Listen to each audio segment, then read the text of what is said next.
Hello, my name is Serena Guen and I'm the founder of Suitcase. Suitcase is a travel and lifestyle company based in London, and our aim is to showcase and celebrate people and places. We have a network of contributors who are based all over the world and experts in their fields, and we're lucky enough to have one of them with us today. My name is Amira Hashish. Thanks so much, Serena. I am indeed Suitcase's contributing editor and also the host of its podcast, The Upgrade. Today we are here with the White Company, which is very exciting because we're going to be chatting about the travel destinations you should have on your radar for the coming season. We're also going to be talking about some wellness tips when you're up in the air, so we all know how we should fly and look after ourselves at the same time. Serena, let's start with you. Of course, you are such an expert in this world. When it comes to travel, let's start with long haul actually. Where should we be going this summer? Our team have recently just come back from Puerto Rico. Our favorite hotel there is somewhere called Hicks Island House. Okay. So it's a short seaplane ride, 10 minutes from the capital, and it's on an island called Vieques. And or you can take a ferry if you're scared of flying, which is a little less bumpy. And it's this tiny brutalist structure. It's got 6 bedrooms. It's eco-friendly and totally self-sufficient. And there are 2,000 wild horses around it. So you wake up with the most amazing noises and views every day. And then nearby to eat, there's a village called Isabel Segunda, and there's a really sweet restaurant called Casa Nativo where you can have cod fritters and pinchos. And apparently it's really fun because you have all the local young guys who are either driving past in monster trucks or on horses, so quite a contrast. Yeah. But it's definitely a destination for the more adventurous traveller, but really, really fun and upcoming and just totally beautiful. And you recently also just got back from Greece, talking about more short haul destinations. I did, and I think we both love Greece, don't we? So I just uncovered Antiparos, I say that. Lots of other people have before me, but I do feel it's still one of those spots that's slightly under the radar. And there is a place there called the Rooster, which is kind of like a wellness resort, and the House of Healing is at the heart of it. It's overlooking the ocean, you've got the mountains behind it, and the food is just divine.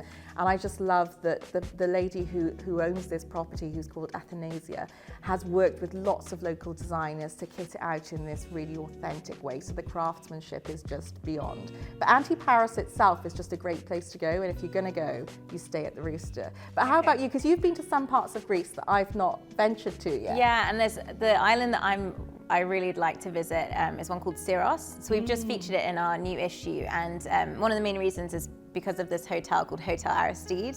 So it's much more cultural and culture-based than the other Greek islands, and particularly it's well known for art, as well as capers. Apparently, if you go there, you have to buy a jar of capers. And the owner of the hotel describes it as Venice meets Manchester. So it's got lots of neoclassical architecture, but also got beautiful beaches. So there's some really nice restaurants which are directly on the beach, like this one called Alu Yalu, where you can have fresh seafood and then also go swimming before or after. And then in the evening, for something more gourmet, you could go to somewhere called Mazi, which is in an old pottery factory, and it's covered in bougainvillea, and just so beautiful. And then there's a really cute little bar on the top of the hill, so you have incredible views called Theosis, which are just very romantic. And what about you? Have you just come back from anywhere exciting? I'm always zipping somewhere, but I think the place that I feel works for everyone, whether you're a family or a couple or you're traveling solo, is Mallorca. And if you go into Palma, I'd really recommend staying in the Old Town for a night.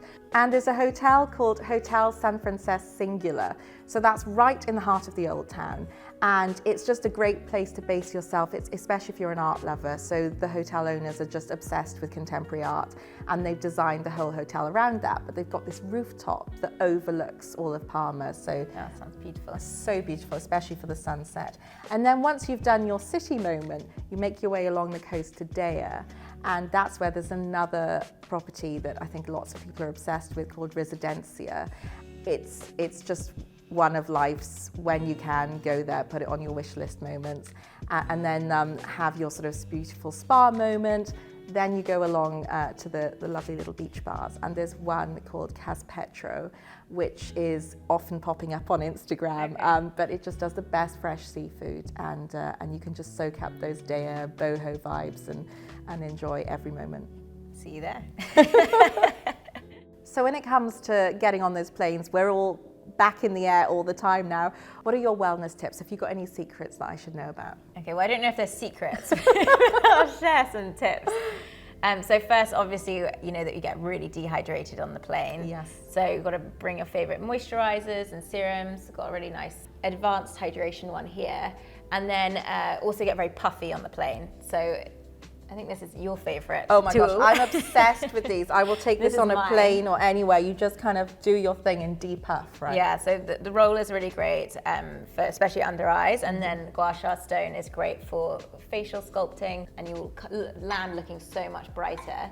And then if you're a nervous flyer, aromatherapy oils are really nice, and they're really great for also making you feel like you're a bit more at home on the plane, because it can feel quite sterile. So this is the Calm Duo, which is, smells so good. I'll just give you a quick Yeah. smell. It smells so good. Oh my gosh, that is just so refreshing, Yeah. isn't it? And when you're up in the air, you do need these moments. Yeah. So it's the life's little luxuries, isn't it? You can bring them both in your hand luggage, which is really great. And then circadian rhythm goes like totally off when you're on the plane. So having an eye mask and earplugs are really great, so that you can just sleep properly and land feeling refreshed. Yeah, I always struggle to sleep on a plane, no matter how hard I try. But if this is going to be, especially if it's a silk eye mask, that will definitely help. the way to go.